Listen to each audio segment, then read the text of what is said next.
All right. Well, I think we managed to at least get the seating order correct. 首先，Manning 先生，我是要跟你说，谢谢你请我来，那我很开心来在这里。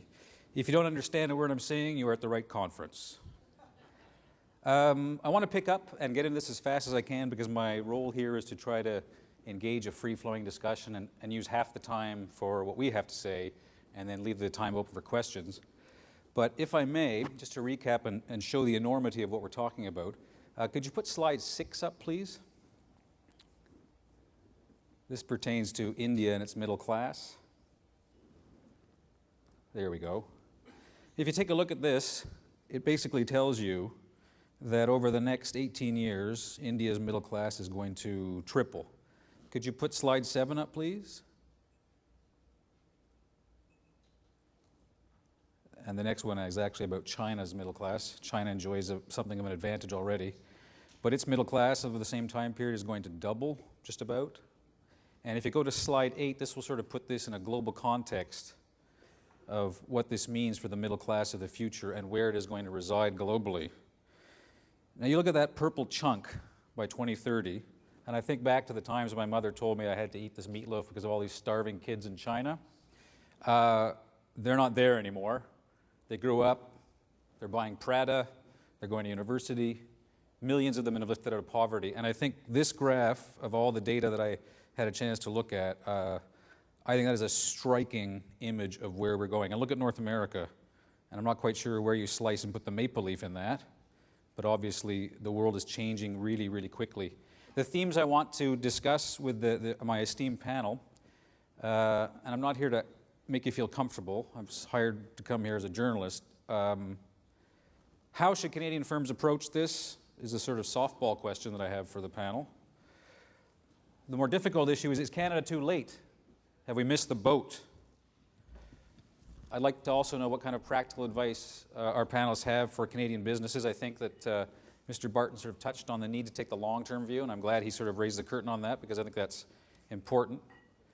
And finally, one theme, if time permits, that I'd like to touch on has to do with navigating what many outside NGOs see as a culture of corruption in business circles in Asia, which make things particularly challenging for Canadian and American firms that have much more stringent regulations on business and governance. So it's a pretty hefty agenda that I've got here. If I could ask you to put slide 9 up, please. This has to do with what I remember covering in my 3 years in Shanghai and 2 years in Beijing. When the Chinese government, when I first arrived in Shanghai, the Chinese government announced that the automobile sector was what it determined would be a key strategic sector. So that what you have to understand about the Chinese in particular is you have the entire weight of the Communist Party of China and Beijing behind making automobiles a #1 strategic industry. Such that, if you look at this graph, in less than a decade, that is, to me, is absolutely astounding. The Americans are going to be selling half as many cars as the Chinese in about 8 years. I know that recently, Mr. Carney, you were at the CAW. Your comments, I think, were particularly poignant. You referred to cash holdings by Canadian firms as dead money and suggested that companies ought to reinvest portions of these stockpiles back into the Canadian economy or send it back to shareholders in the form of dividends. I'm wondering what thoughts you have about how this dead money might be used for the people in this room to capitalize on the opportunities available in Asia. That's a question or an editorial? It's a good start. Okay, well, I think the first thing I would say is I wouldn't bother. I don't think we should spend a lot of time saying, is Canada too late or not in China? I mean, or in Asia writ large. It's a pointless discussion to have. If you look at your 2030 chart, which you rightly put up, and where the middle class is going to be, there's a huge amount of growth that's going to come here on virtually any trajectory. And there's, as Dominic was careful to say a couple of times, this isn't linear, it's not a straight line. There'll be volatility, there'll be some setbacks in each of the major nations that he referenced. But there is sustained opportunity. There are relentless forces. These are fundamental forces that create tremendous opportunities. So is the expectation that, that Canadian business is going to have sustained opportunity to invest retool, reorient towards Asia? Absolutely. I think some of the research that, sorry Dominic to lean on you here, but some of the research that you've done shows that only about half of Canadian businesses are as engaged as their, I'll use the G7 as their large G7 multinational peers, as engaged in Asia, have the sort of mindset, the senior management, the relentless focus that's required to build this up. But I would say, look, I'm confident given the focus of this group, given the focus of other Canadians, that if we maintain that, getting a large share of this, or getting more than our share of these opportunities, is readily achievable. I just have one more question for you, Mr. Carney, before I move on to the next subject. Could you put slide 3 up, please? This has to do with a future question, but while I've got Mr. Carney, I want to ask you your thoughts. There is a supposition in almost everything we have here today about this huge growth in the middle class, this migration that we're going to see, that this is a tremendous opportunity, obviously, for businesses not just in Canada but around the world. I wonder if you have any thoughts about the obstacle that the strategic plan of the Communist Party has presented in the form of increasing domestic consumption of Chinese consumers, that big consuming class that Mr. Bart was talking about. How much of an obstacle is the Chinese determination to get the Chinese to buy Chinese to Canadian business? I wouldn't go to necessarily to buy Chinese. I think the issue is the focus towards domestic consumption, which goes to Paul Desmarais' question around services, which are more local than global, but not exclusively global. I think everybody recognizes that service delivery has a large export element to it now. The point I'd make, and this is a very important issue, the point I'd make is that as China moves to a more domestic-focused growth model, first off, the overall rate of growth is going to go down. That's not a big deal. China this year, there's lots of angst. China's going to grow, let's say, 7.5% or so this year. That's $600 billion net US dollars to the global economy. When it was growing 14% in 2007, it was the same amount. That 600 is twice the US contribution to the global economy this year. But as there's this move towards more domestic consumption, as the inland cities, again, to go to Dominic's presentation, as the inland cities are really brought into the modern, globally oriented Chinese economy, the growth rate is going to slow, but the opportunity set is going to widen tremendously, which is why we're not late. Okay. Could I have slide 4 put up there, please? It sort of complements this 500,000 Asians migrating from rural areas to cities.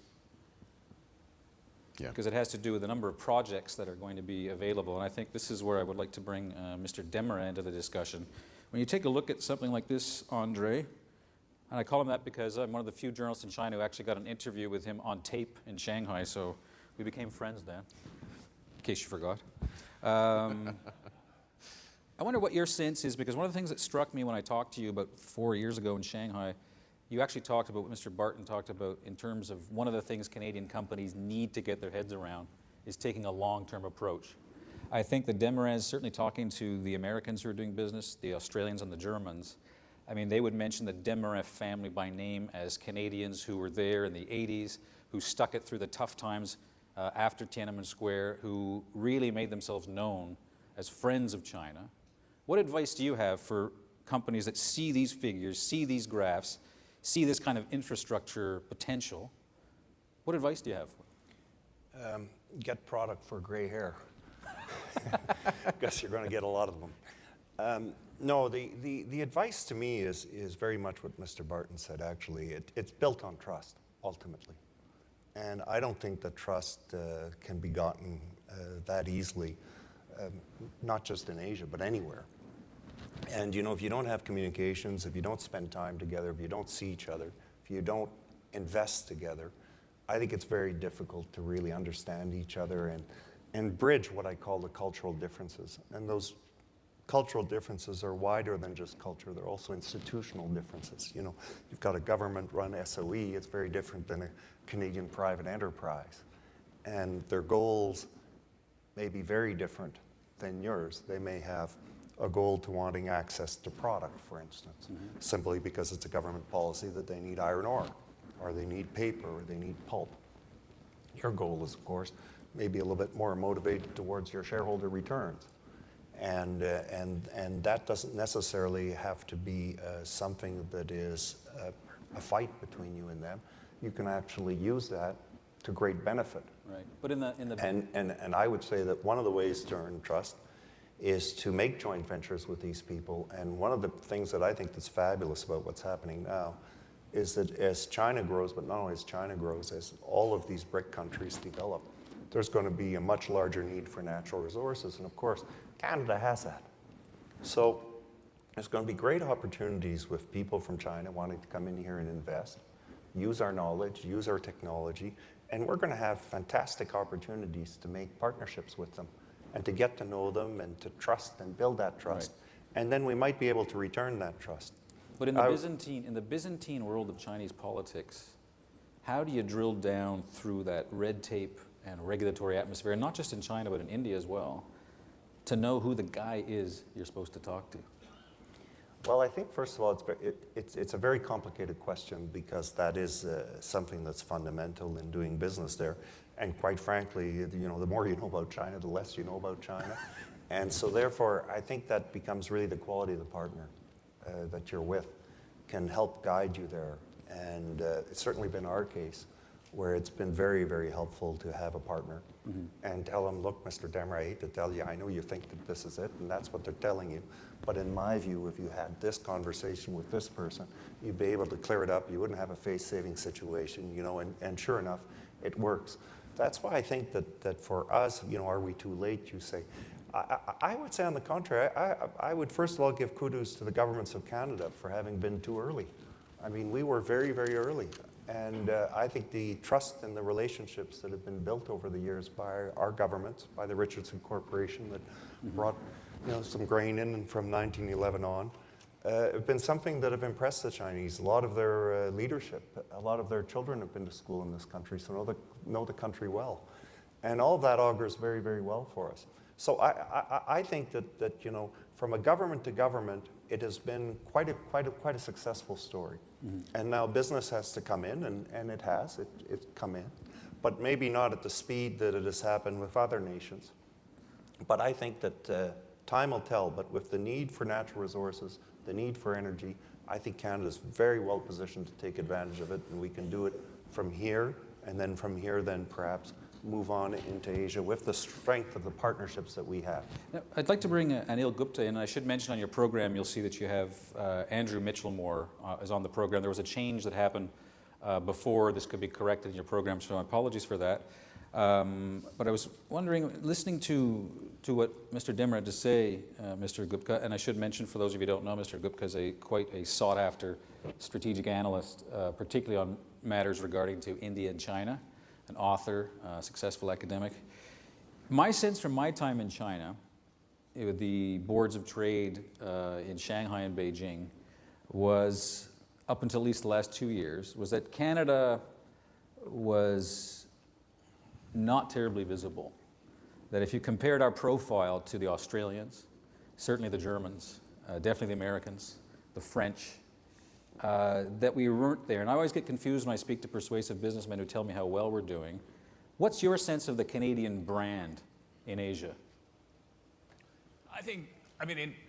Your original statement, I think, is quite valid, is that Canada is not particularly visible. However, I don't see that as a huge, big constraint, because in some sense, the Canada as a brand is part and parcel of rich, developed, technologically advanced Western countries as a brand. And I remember, in fact, for example, having done some work with Scandinavian companies or Nordic companies, Swedish, Finnish, and those are actually smaller economies than Canada. And if you think that Canada is, quote unquote, not particularly visible in, let's say, in China, Sweden and Finland are even less visible. However, that Swedish and Finnish companies had a particularly easy time because the general assumption on the part of either the consumer or the industry side was that these companies have got to be technologically advanced and professionally managed. So I don't think it's a huge big barrier as such that would be problematic to cross. But for as a nation that actually wants to compete with some of the opportunities that we see represented in the data, obviously Canada is still going to have heightened competition from extremely efficient Australians, Germans who've been there forever, from what I can tell. What would be your advice to some of the people in this room as to how they can capitalize on, I don't know, the stealth image that you seem to think we have? Right. Yeah. I mean, I would start by saying, actually, reframe the question or reframe a perspective on the question, because you see, I don't think of Canada as, let's say, one company, Canada Inc., and I don't think of Asia as one city, and therefore the question isn't how this company, if you will, exploits opportunities, and I use the word exploit in a positive, win-win sense, exploits the opportunities there, because what we have in Canada actually are hundreds and thousands of companies in a variety of industries.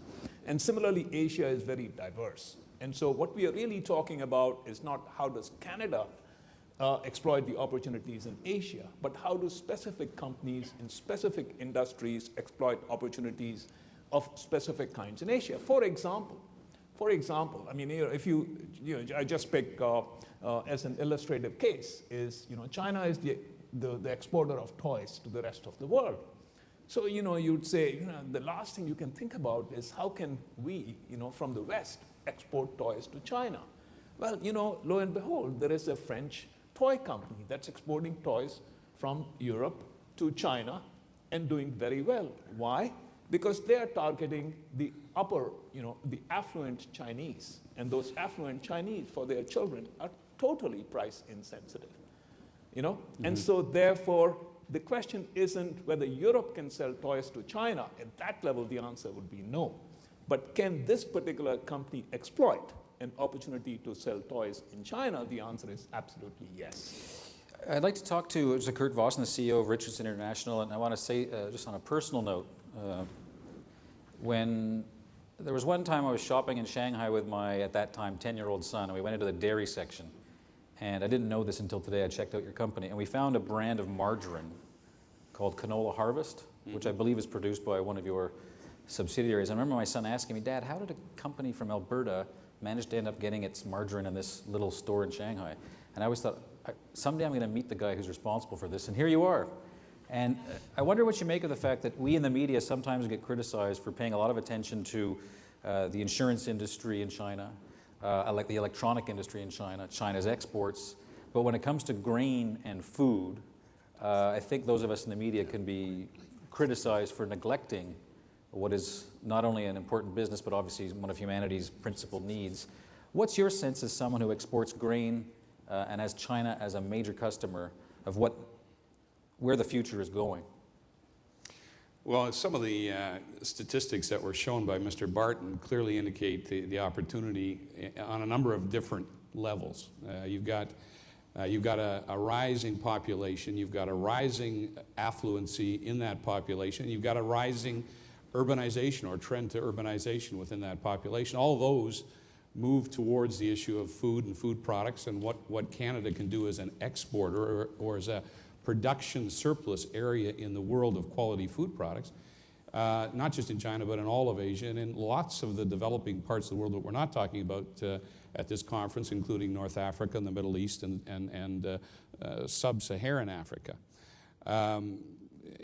Canada has what the world needs. It has raw materials, it has natural resources, and a key one is food, and food in a changing demographic on a global basis is critically important, as you point out.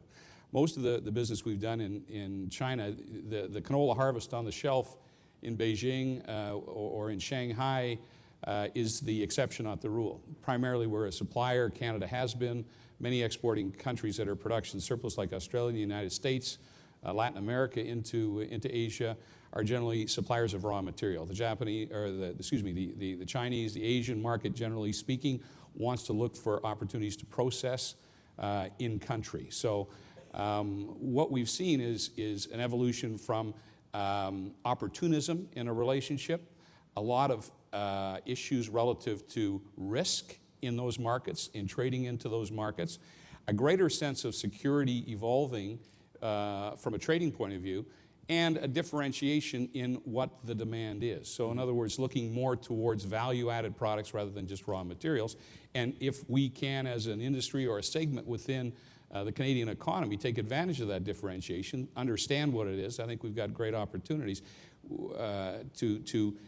the Chinese population, or the Asian population, is no different than our own. We've evolved over the course of a couple or 3 or 4 generations from one that is more concerned about availability of assets and resources, and now one far more concerned about issues that were considered in a generation or 2 ago more eclectic, including food safety or food health issues. Chinese population is evolving in that regard. We need to take advantage of that and take quality products that have a health orientation, for example, like a vegetable oil that is on the rise in China in terms of its total consumption, a healthier vegetable oil. Well, and I want to talk about agribusiness a bit and spring off what Mr. Desmarais said about the fact that Canada, obviously, is a country with a history of being rich in natural resources. I wonder what any of you think the potential for agribusiness is, because one of the things that struck me in my time in China, I remember meeting a woman from Paris in Shanghai.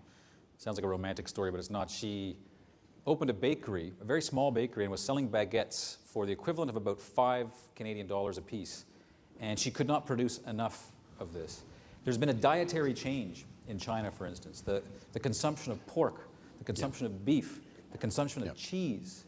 As that middle class comes into being, particularly in China, they either have decided they want to be seen eating these foods that they couldn't afford, or they actually enjoy eating foods that they have hitherto not eaten. What's the overall sense by anybody at this panel of agribusiness for Canadian business in Asia?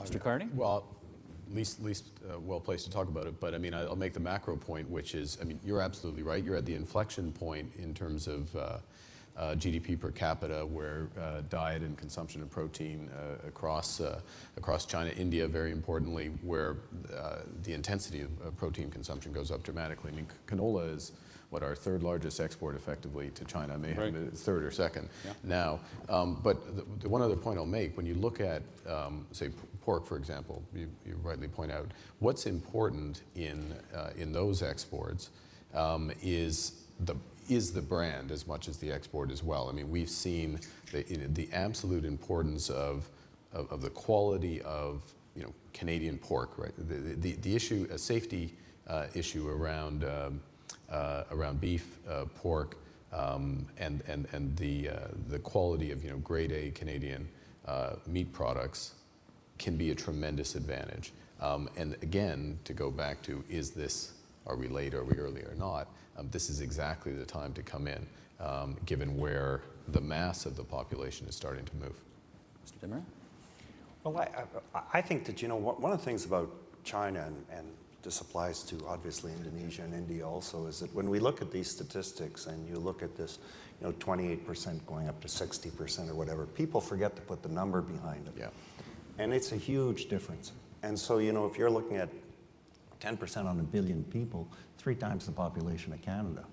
So moving into a middle class, maybe changing their eating habits. So the opportunity, I would think, is rather extraordinary in that sector, because it's something that they're going to want to do, and it's something that's affordable to add to a degree. And you're talking about baguettes at $5, there'd be a revolution here, sort of thing. So it's a very important thing when you talk about these countries, and it speaks to the 600 million. Although they're slowing down, 600 billion, although they're slowing down their GDP, it's so much bigger, the base under which it's been taken. So I think that we as Canadians have to realize the size of the opportunity when you look at these numbers, and sometimes it's statistics, we lose touch of what is really happening. Yeah. Mr. Gupta? Just to go back to what Dominic Barton was saying earlier, I completely agree that food particularly is a type of commodity where we are likely to see demand move ahead of supply in China, and just for many things, changing dietary habits, but also you just look at land. I mean, China has always been very short of arable land, and as more of the, let's say, the farms get converted to factories, the problem becomes even worse. So I think China as a net importer of agricultural products, I take that as a given. So, so that's a plus for Canada. But the challenge for Canada will be not so much that is the demand there, but then, what is Canada's competitive advantage vis-a-vis other exporters of agricultural products? Certainly the US, you've got Brazil, Australia, New Zealand, just to name a few. And I think that's the bigger question, competition, not so much the demand. Can I add a point on that? Certainly. One of the things I find interesting about China is that they never like to put all of their chips in one place.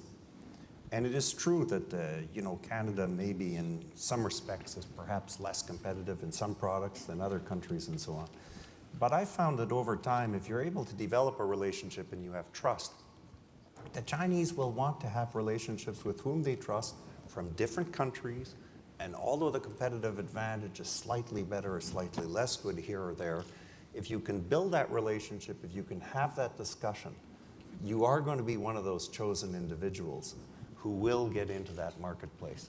And that's why I get back to that trust factor, the time spent there, Kalen Rovanescu is going to love me for this, but there is Air Canada and you've got to get on it. It's a reality. And if you're not there, if you're not having the discussions, if you're not building that trust, you're not going to be necessarily that person who's going to be taken. But I have no doubt that within the overall planning system of that country, they want Canada as a part of their plan. They've had fantastic political relationship with us for years. And I think that we're in an excellent position to be able to take advantage of that.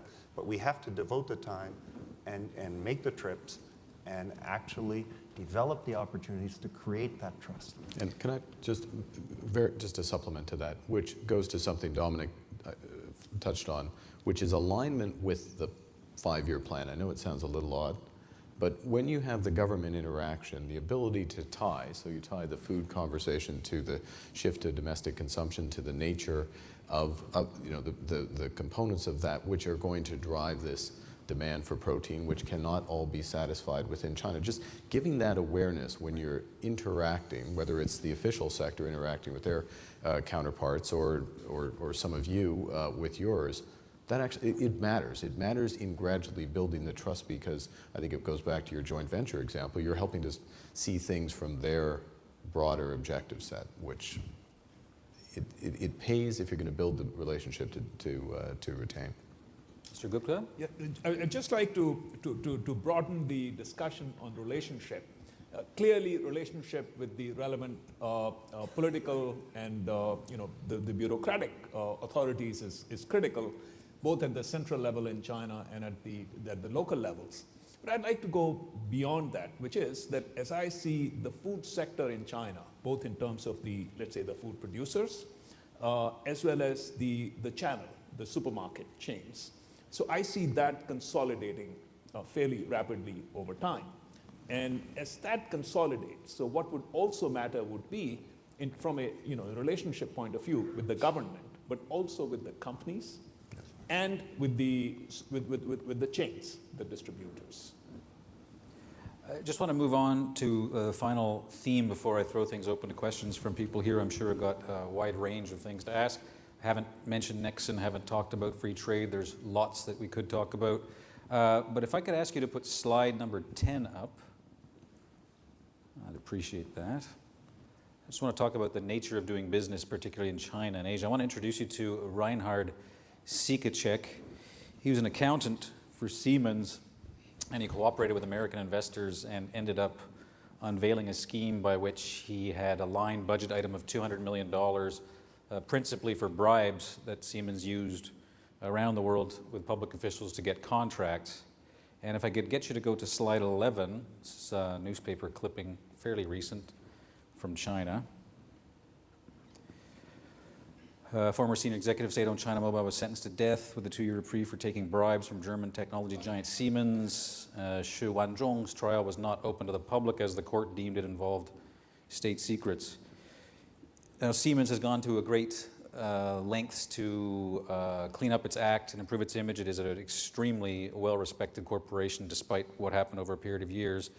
And the question I have is, in my time in China, this was the one thing that Americans and Canadian businessmen would, over a beer or a martini, say that, look, if you look at the Central Asian states, the Russians, to some extent the Koreans, the Japanese, there is a way of doing business in both China and India in which I know we did a cost analysis of opening a bureau for the CBC in India, and we were the amount of bribery involved before we even hit the ground there was breathtaking. And my question for each of you, before we go to questions, is how can Canadian companies compete in an environment where some of the countries that have a foothold in China and in India are engaging in practices which you, I think, would find repugnant and probably not be able to get away with because of the way the Americans have become particularly vigilant on this? So I throw that to you. Go ahead. Well, I think there's a few things. I think it goes back, number one, to the statement that I was making a little bit earlier. China's not going to want to put itself in one box, and you know, different countries have different laws also regarding this. Germany, as you know, has had a different law for many years. But my view is that you can compete over time, but you do need help from the government. I think that's where the government comes in and it becomes very important. You mean the Canadian government? Canadian government, as well as the Chinese government. When they have these different state visits and so on, and these guys get together, it creates pressure. It creates pressure on people to achieve results, to sign deals, to do this. Mrs. Merkel is a genius in the way in which she did this, and you know, we've done it also in Canada, and the Prime Minister signed some very, very interesting things lately, and it puts pressure on those officials. And what happens is that after a while, these officials, if they're not performing and if they're not there, they get a lot of questions from their own government, and then they end up maybe getting into a little bit of problems. So yes, you have to be more patient, and maybe that explains also why we're behind some of these countries a little bit, and so on, because I know that some of the deals that many of us have worked on while being in China, all of a sudden, you know, you were way ahead, and 2 years after, lo and behold, there's some guy from some country who's ahead of you and moving into another plant.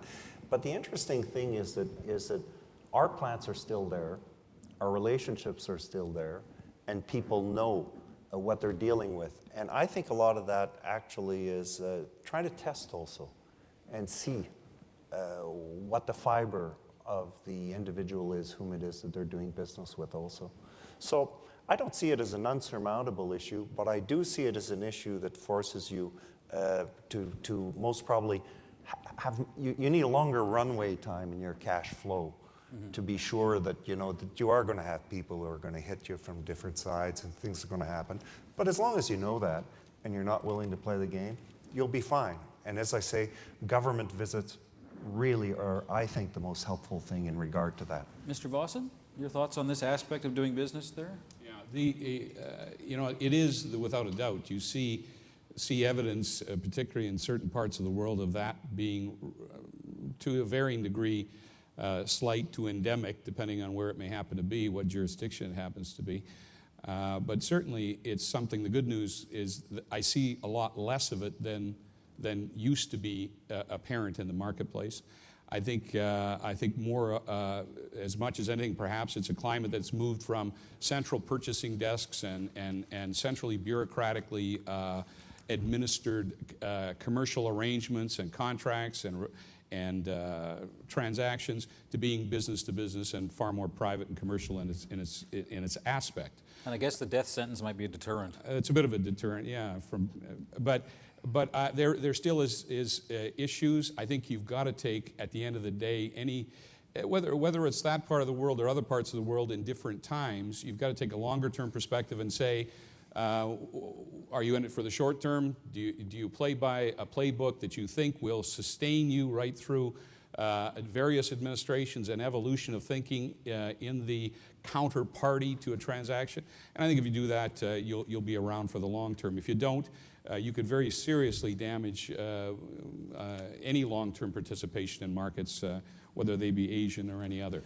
A few things that still continue to fester out there certainly are issues that once again relate to bureaucratic involvement in a commercial process, like transaction and execution of contracts, excessive, what one would consider or interpret as excessive margin on brokerage, but mostly that's in a very centralized type of context.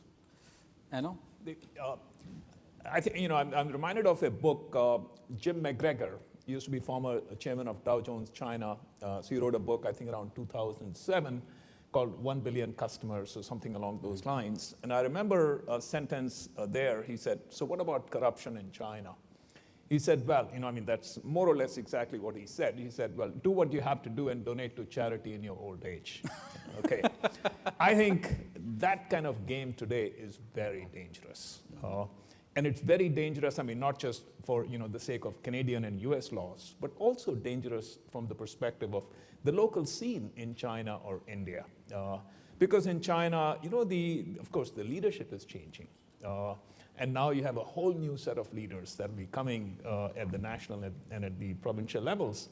And you don't know, and kind of despite all the image of a monolithic China, China isn't monolithic at all. And so therefore, you have greased the palm on this side, what happens when the new person comes in and he or she doesn't like what you did?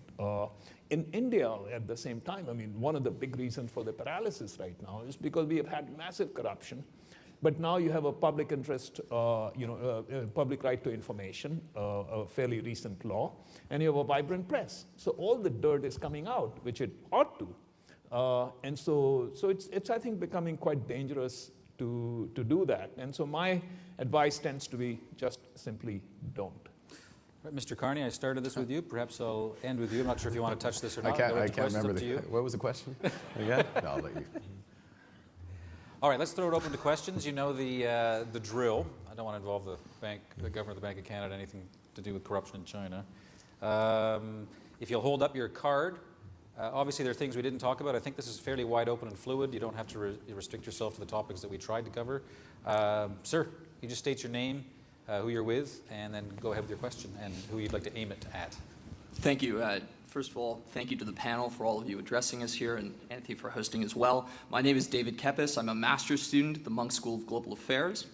We've been so far for the past couple of panels talking about China in terms of economic clusters, but of course, looking at home, we know that Canada is also a country that very rarely gets to talk about itself as one country.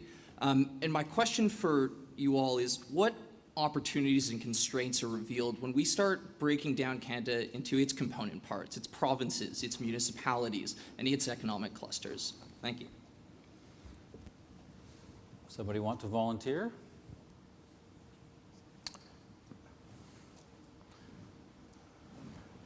You look tempted, Mr. Carney. Well, you could write a thesis on that. Are you writing a thesis on this question? Are we helping you out on it? Look, I hesitate because I'm going to give a public sector answer to that, which, but the necessity not of breaking Canada down into its component. It's almost the converse of how you go into these countries. I don't think asking the Chinese, the Indians, the Indonesians, the Brazilians for that matter, to figure out Canada is the best way for us to approach them. That we're wonderful mosaic, and you have to deal with the federal government and the provincial government here. And by the way, there's an environmental and First Nations issue. To be as aligned as possible in our approach, which also relates to, and one of the things we haven't touched on, I presume at some point we will, is the whole question of inbound investment. And I don't just mean the sort of, in fact, I don't mean, because I don't want to answer it either, the transaction of the day, but more broadly, how do we prepare Canada to more effectively use not just the investment that's coming in now, but one of the consequences, this is something I did want to say, Anthony, which is that one of the consequences of that shift towards domestic consumption, of the financial liberalization that has to happen to support that, is going to be a much higher hurdle rate, in our view, for the pool of resources, financial resources that China has, not just in the sovereign wealth funds, but also in the reserves. How are they going to invest those? What are the fixed income assets they're going to invest those in? Well, Canadian infrastructure, in the big sense of the word, is a tremendous opportunity. We, to get back to your question, the collective we, need to align so we're presenting those types of opportunities as opposed to asking for foreign investors to figure it out. I avoided introducing the entire Nexon story into this panel because I know there's a breakout panel that deals with energy, and I think that there's probably going to be a fair bit of discussion there. Obviously, the issue of reciprocity in natural resources is going to be something that will be discussed there, I presume. Somebody else would like to ask a question? You, sir? There's been... Your name and who you're with, please? Sorry, John Love, KingSet Capital. There's been some discussion about the slowdown in China, and so I'd like to address this to the governor with a two-part question. One is, to what degree are your counterparts engaged with the G20, yourself, others, in dealing with monetary policy in a global basis or coordinating on a global basis? And secondly, do you think they'll get it right? Well, the answer to the second part, I belong to the world's tightest mutual admiration society, the Society of Central Bankers. So, of course, everything that all of us are doing at any given time is correct. But to the China, we should talk for a second about the China slowdown thing because, the Chinese economy is slowing. It's growing at the slowest pace in 3 years. This quarter is unlikely to show a rebound. Potentially.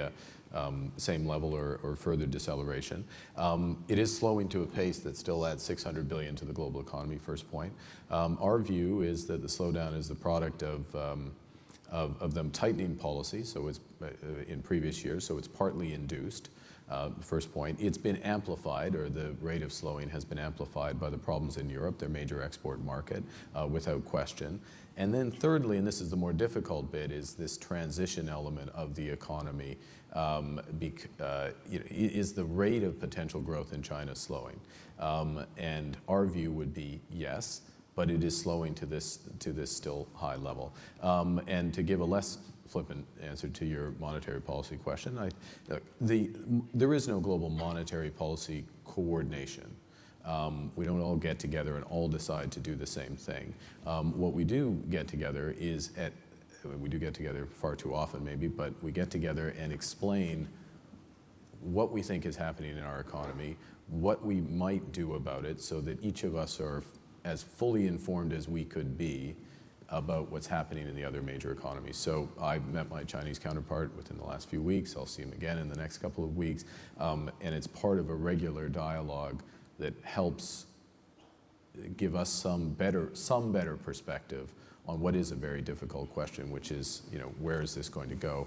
The very last thing I'll say, though, which is to go back to where Dominic started, again, for the purposes of, I think, everyone in this room, shouldn't be a question, nor do I think you think it is, the question of what's going to happen this quarter or even next year in China or India or Indonesia, emerging Asia writ large. It's where the secular trends, and is there really a prospect of something cyclical changing those secular trends? And I would say at this stage it doesn't appear that. Could I just ask for slide number 2 to be put up as a backdrop for the question and answer session? This has to do with an opinion poll launched by this organization for this conference, and I think it's actually a fairly interesting. There we go. Obviously, a clear-cut majority think there's opportunity, but a fairly significant percentage of Canadians think there's an issue of threat here. Somebody else like to ask a question in the back there? Hi, my name is Daniel Poon from the researcher at the North-South Institute. Just to build up on these line of questioning, I wanted to ask the panel what their thoughts on whether Chinese, a lot of times we hear a lot of aggressive industrial policies coming out of China, whether it's related to trading technology to accessing the market, or whether it's related to rather detailed sectoral industrial plans, or most recently in the indigenous innovation strategies.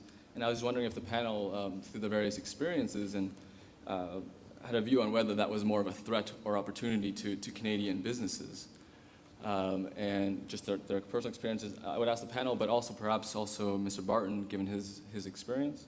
And also particularly in the context of, as Mr. Carney was quoted in today's iPolitics, that the main challenge will be to get into emerging markets through value-added items beyond natural resources. Can I get you to focus that question? Because I'm not quite sure if I get the gist of it. Sure. So the question is, industrial policy in China, rather aggressive. Is it a threat? Is it opportunity? particularly in value-added sectors, going beyond our discussion of agricultural and energy resources? And thank you. Well, I think if I get the question right, that this will be something that will be decided, in my view, over time. And, there's always apprehension when movements of capital and these sort of trends occur. There's no doubt that China has become so formidable in such a rapid period of time in a very organized society that's very different than ours, that has many different values and has many different aspects to it, that Canadians would consider it to be a threat, and that, I would say, is rather normal. And the issue then is how do you deal with that and turn what may appear to be a threat, and perhaps is, into an opportunity. And I think the key here is going to be for the government really to determine what it wishes to do and what it wishes to see come forward as it moves along and has these different investments made over the country. And as they're more and more successful, and as they occur, I think what we'll find is that Canadians will end up trusting these people a little bit more, and maybe we'll see that it's perhaps more of an opportunity than what I know polling shows today. So, you could speak to some people here who've had investments made by Chinese. We had the very first one, Celgard was the first investment I think they ever made outside of China at that time. And it turned out to be not only a highly successful investment, it was certainly very odd at the time. It was in '86, I believe, that we did that transaction. And it turned out that we learned quite a bit from them in reality as to how they worked, how they did things. And I think they learned a great deal from us. And over time, we built up a fabulous relationship from it. It was a smaller, well, it was a reasonably large transaction, but a smaller transaction, if you want, than all the ones that are being discussed today across the country. But my view is that if you don't get started and if you don't do things together, you're not going to have the measure of what the opportunity or the threat is. And if it starts off badly and it's too aggressive, well, then it'll be viewed more as a threat. I think it's in China's interest to not be threatening and to play the rules properly, to pay their taxes here, create jobs, be good citizens. And it's so much in their interest because they need access to a lot of what we have that I believe that we've got a chance here to really have a game changer in this country, create a lot of jobs, and have a lot of security in that employment simply because they need so much of the product, and whether that be in new product, in innovation, in whatever, because they have a lot of it themselves. I take you through a number of factories in Shanghai and other areas that make your hair stand on end when you see how advanced they are. So I would rather a pragmatic approach to this whole issue, and I hope that, and I'm sure that that's where the government will go. Anil K, I saw that you seem to want to add in here.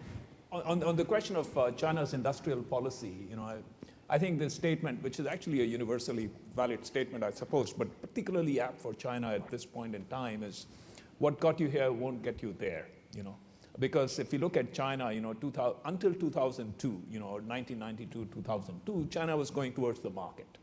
2002 to now, this role of the state, role of industrial policy obviously has become a whole lot bigger. I think the question is, what happens now? If the industrial policy and the role of the state continues to remain big or actually become even bigger, then I really fear for China. There was the recent report, China 2030 by the World Bank. Interestingly speaking, it was also signed off by the State Council in China. And that was, about as blunt a report that I have seen about China from, these quarters, and which basically said that if China doesn't begin to, if you will, dismantle the role of the state-owned enterprises, then China is, could be in some serious trouble here. And it's taken a while. It's rolled back some of the changes that started with the SOEs. Mr. Vossen? Yeah, I was just going to add that, the biggest, from my perspective, the biggest opportunity and the biggest threat, and I think it spans more than just our particular sector of the economy, and it's the same thing, and it's access. Clear, unequivocal, reciprocal, transparent access to a marketplace like Asia, like in China. We find in our business there are very skillful levers to opening the valve and closing the valve on access, depending on policy and centrally planned policy decisions, not just in any given jurisdiction in Asia, but in a number. And I think where our government can help get traction for Canadian business in a market like that is create clear access, clear rules of engagement, predictability in terms of access, and rules of engagement or rules denominating access to a market, and commercial transactions within a market. Country risk, credit risk, price risk, quality risk, all of those have to be clarified to have a successful business relationship that you can go to the next level on. I think some of the big stumbling blocks and the banana peels that I see in other organizations, whether they be Canadian, European, American, or whatever in China, go to the issue of how do I invest in a market of uncertainty or in a climate of uncertainty in terms of the rules of engagement? And can I believe that those rules of engagement are predictable and ever present, or are they changing, and do they change with whatever particular regime happens to be in control of those levers? So to me, access, clear access, predictable rules and commercial rules of engagement, arbitration, commercial arbitration when a dispute flares up. Those things pave the way to so many other things that it pales in significance. All right, somebody else would like to pose a question? How about way in the back over there? Yes, Dave Porter, BC First Nations Energy Mining Council. I mean, if we're so worried about the rules, why don't we embark on negotiating a free trade agreement with China? I had a feeling that was going to come up. I don't think I'll pick on Mr. Carney on this one. Would you like me Mr. to go? Desmarais? Well, as head of the Canada-China Business Council for a number of years now, we've been pushing for some sort of a trade agreement for the reasons that have been talked about at this panel, but also because if we get better access to that market, I have no doubt that we would be better off as an overall country. I'm also very worried that, China has a way of dealing with their negotiations, and if you're too late into the game, you may find out that you're not going to get the deal that you deserve.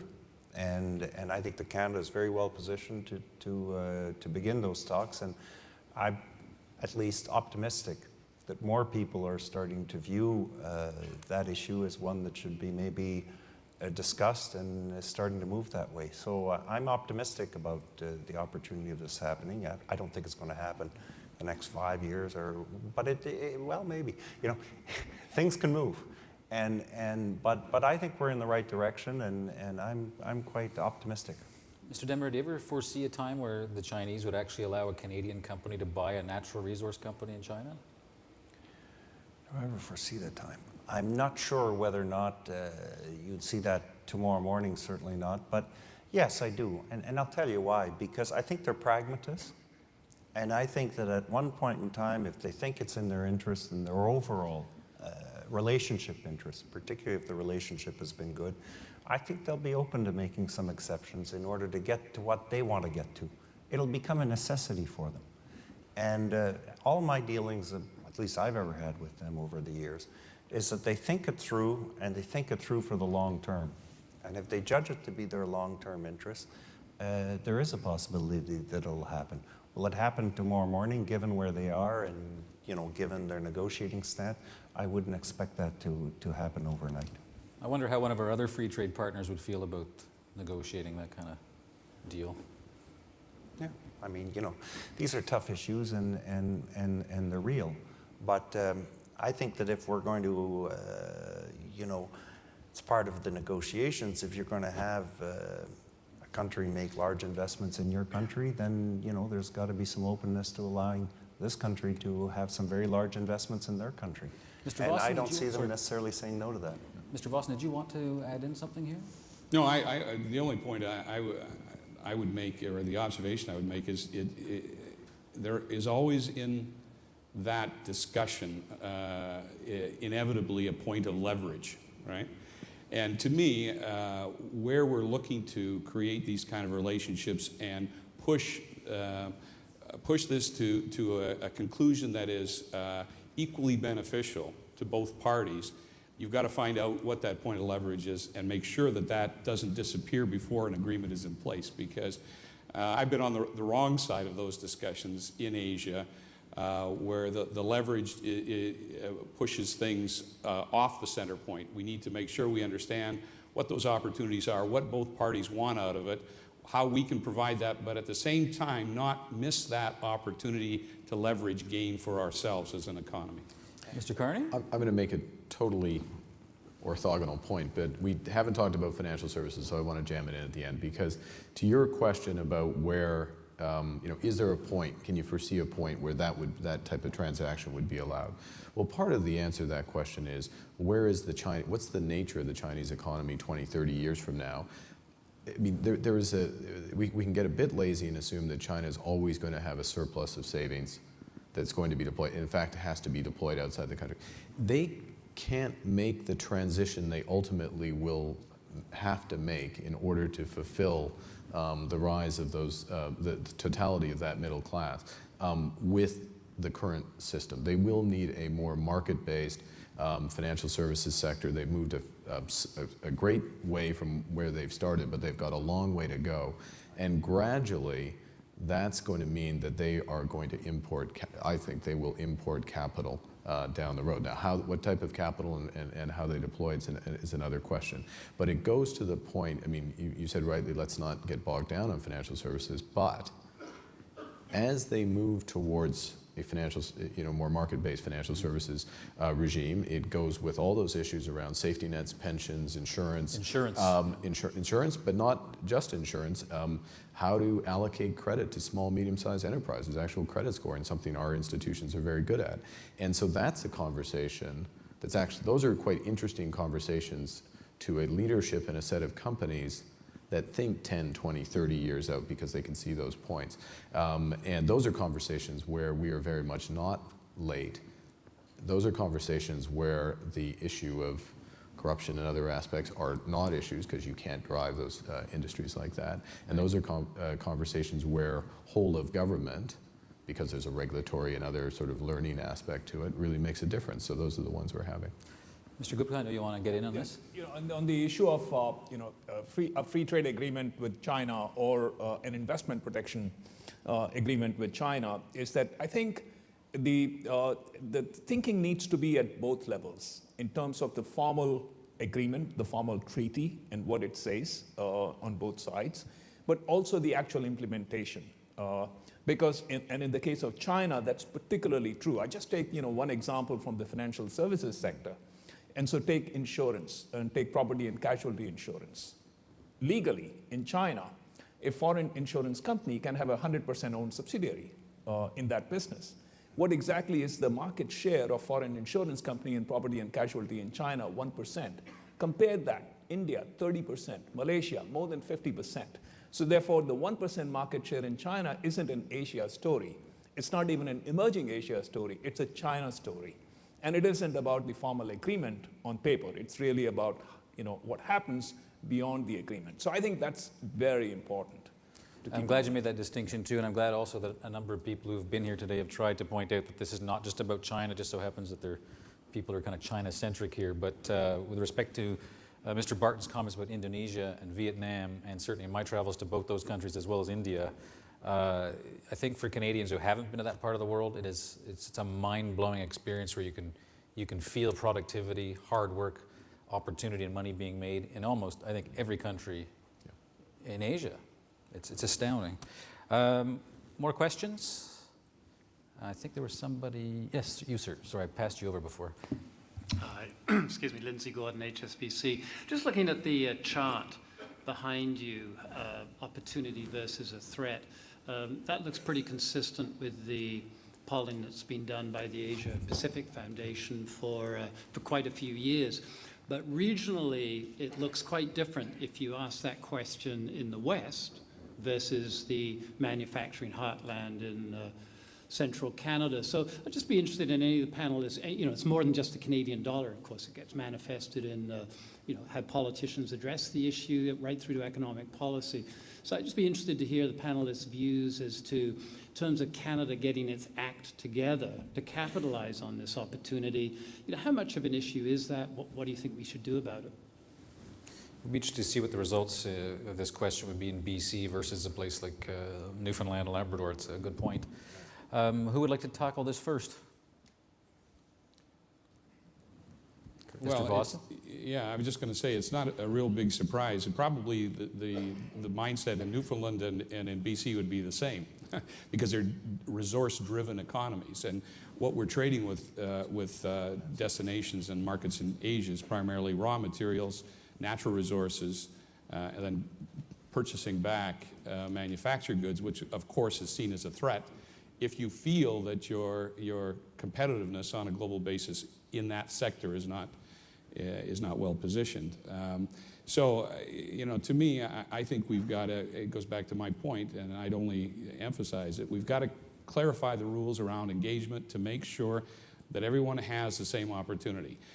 We have a tendency to be myopic and introspective in Canada in terms of not looking at how we benchmark ourselves against the best in the world. We have to do that. We've got to do a better job of it. But you can be as good as anybody in the world if you can't get access and the rules are stilted against you. That won't save the day. So I would say you've got to get clarity, clear pathways, no excuses to the free flow of goods, rules of engagement that are clear on both sides. Mark Carney? Yeah, I mean, obviously that is countrywide, but I guess when I go around where I hear the challenges from China mostly is in the sort of manufacturing heart. I mean, in Ontario, less so in Atlantic Canada. Quite frankly, I was interested. You said Newfoundland. It's not something I've ever heard there viewing China as a threat. And of course, the dynamic is that's felt is on the wage side, lower cost manufacturing, and the impact basically on manufacturing wages and jobs, but the sense there is, I'd make 2 points. That's normally what happens, but there's 2 points. One is the Chinese, again with the right perspective, horizon rather, Chinese currency up 16% against the Canadian dollar over the course of the last 5 years. It'll be volatile, it'll move ebbs and flows, but I think on average it's reasonable to expect that emerging market currencies, the countries we've been talking about, on average are going to appreciate relative even to a well-functioning, a Canada that's firing on all cylinders over the course of decades. So that element moves. The second point is some of that shift, and this is one of the questions in the Chinese growth model, is some of the shift on the wage side. It hasn't begun. And there still is surplus labor. The estimate's 150 million of the 300 million who are working in the agricultural sector are probably still excess labor, surplus labor. So that keeps downward pressure on wages. But there's a bit of a sense, is less on the wage side, but just on the supply chain side, as China moves into the coastal regions, that some aspects of that cost competitiveness are reduced, which is why business is spreading to some of the other countries that you pointed out. So that changes the threat equation a bit, is my point. Maybe I should have started with the headline, which is that's moved. Now, I saw you nodding your head in agreement, André Desmarais. But the point I wanted to make was that in the end there's a huge education issue. And I remember, when we formed the Canada-China Business Council, it's a really pity that we didn't make it the Canada-China Business and Union Council, because I think there's a real threat here as to Asia per se, as to our economies, and it's going to happen. And the more we're educated about it, and the more we understand that some of these trends are simply going to come, then we're going to be able to deal with them better. And what I worry about is different parts that are needed in order to come to a better solution. If they're uneducated about the real threats, because they don't know about China, or they don't know about India, or they don't know about Indonesia, then you're having discussions which are not as good as they should be, and they're not of the quality that they should be for us to be able to deal with it. Is there a particular trend that worries you the most? Well, you know, you look at the manufacturing and the threats that have happened there over time. I'm astounded to see that even with the dollar that has gone up quite a bit, you know, Canadians have remained pretty competitive. But if you look at the investment that's going into innovation in Asia, and you look at that over time, you've got to worry a little bit that, you know, if we're not going to be doing the same thing, we're going to get hit, and we're going to get hit hard. Yeah. And so I do worry about that, but you have to have, not just ourselves agree with that, you have to have different players in society agree with it so that we can start to move towards it, and then the government can take the actions that are necessary because there is the backing that allows them to take it.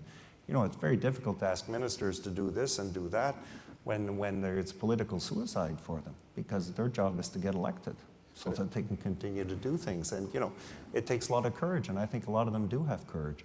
But it would be so much easier if we could spend the time, I think, educating a wider base of people. And actually, that's why I think John Manley's idea of even having this conference has been a fantastic idea, and hopefully it contributes towards that. That's certainly what I'm hoping comes out of it. Mark Carney? I just amplify threat and inevitability. Threat in a good sense, that these are countries that are moving rapidly up the value chain. The investments are there. Worried about it, we can't shut ourselves off from this. So the question is how we're going to respond to that threat, given the much bigger opportunity set that's there. My observation about what, particularly again, sort of sticking with China, is that the strengths of the manufacturing copycat mass production economy has shifted. And there is, in Guangdong province itself, the floor shop of the world, an incredible amount of innovation going on that is not getting the attention that we should perhaps be worried about. I mean, for the time being that we actually were enjoying a lead as a Western country as innovators, once that comparative advantage dissipates, what is there for us? Mr. Gupta? I think, you know, when, say, Canadians see Asia's rise as a threat, so I'm kind of trying to read in between the lines there, and my interpretation is it's really about seeing China as a threat, and even more specifically, seeing China's manufacturing as a threat. If all of those assumptions are correct, I think the next 10 years could be very different from the last 10 years. Why? Because as China's wages have gone up, as the currency has gone up, Mexico is becoming seriously competitive vis-a-vis China on the manufacturing front. If we just look at the last 6 months, we look at the last 2 years, Mexico's share of, let's say, US manufacturing imports has gone up, and China's share has gone down. And so, therefore, you know, the discussions and debates over the next 10 years could be very different. And it's particularly interesting, what does it mean for Canada? Because Canada is part of the North American Free Trade Agreement. And so, in some sense, you know, to the extent that a huge chunk of Canada's manufacturing exports go to the US, is in fact competition from Mexico going to be an increasingly important question, not just competition from China. I think we have time for one more question. So difficult, I know various people want to do this, trying to get a different side of the room. How about you, sir? Donald Galoyan from Manulife Financial. It's interesting, the slide behind you, gentlemen, shows opportunity and threat. And we're asking the public whether they think Asia is an opportunity or threat. Would you agree with the thesis that how we react over the next 5 to 10 years, both the people in this room, small, medium-sized enterprise, and our government's policy response is the single biggest determinant of whether or not it is an opportunity or, in fact, a threat? All right, was the final question to wind down this panel. Maybe we'll start at the end and work their way towards me. Mr. Gupta? I think in terms of, you know, particularly China on the manufacturing front, I already, you know, shared my perspective. Of course, you know, when we do, you know, when organizations like Ipsos do these kinds of polls, so opportunity or threat is also from a geopolitical perspective, perhaps. And there I would say, you know, kind of Asia is not at all a unified entity in a geopolitical sense. If anything, it's the most divided continent, perhaps even more divided geopolitically than it is, than Africa is. And so, within Asia, there are allies, natural allies of Canada, and there are perhaps countries which are less so natural allies. So we have to see how it evolves. Mr. Vossen? Well, it seems to me that economies like Canada's prosper when we're dealing with market opportunity where affluency and growing affluency is the key. And that certainly is Asia. We don't do a lot of trade with market destinations where there isn't the financial wherewithal to do business. We've got a huge population. We've got growing affluency. There's been talk here today in a number of different situations regarding the growing middle class right throughout Asia. And that bodes well for a constituency like Canada, how we take advantage of that, how we develop as we've talked about, a joint strategy. It's not just a business-only strategy. It's not just a government-only strategy. It's a joint strategy to find the ways to access that market in a fair and reasonable and a productive and a Canadian way. Once again, you talk about corruption, you talk about things that that aren't going to be part of our playbook. We need to make sure that those rules are set forth. Okay, just a couple of minutes to wrap things up. Mr. Carney? Well, I'm sure the Minister of Finance or the Minister of Foreign Affairs will talk about our trade strategy, so I would just reference that as part of, clearly execution on that is going to be crucial for enlarging the opportunity set. Secondly, again, I'll praise John and Hartley for this and other efforts, Canada 2020, other efforts that have been there to bring these issues to the fore. The media is playing a role increasingly in doing this. It's absolutely right, because this has to be the dialogue of not just government, not just the public sector, business, civil society, Canadians writ large. And then the very last thing I'll say, I'll give you 1 minute, is Dominic mentioned one other issue which we didn't touch on, I'm sure in the next panel, which is resource scarcity, which is the flip side of the resource opportunity, and solving that issue or helping to solve that issue, tremendous business opportunity for Canada. All right, now Mr. Desmarais, you did mention that CEOs and businesses need help from the government. We've got about a minute. I wonder what your thoughts are on that question. Well, I think the government's going to play a very important role, but one of the things that I've realized is that, for instance, I'll tell you, when we went to China, we went to go and visit a place where they have all sorts of technology in one of these parks, industrial parks. And in that park, they had about 2,000 students and individuals that are backed by all the companies in the park, part of the rent, to develop and conceive of ideas. The cafeterias in the middle, and all of the scientists and all the people who work there dine together with these individuals. This is happening.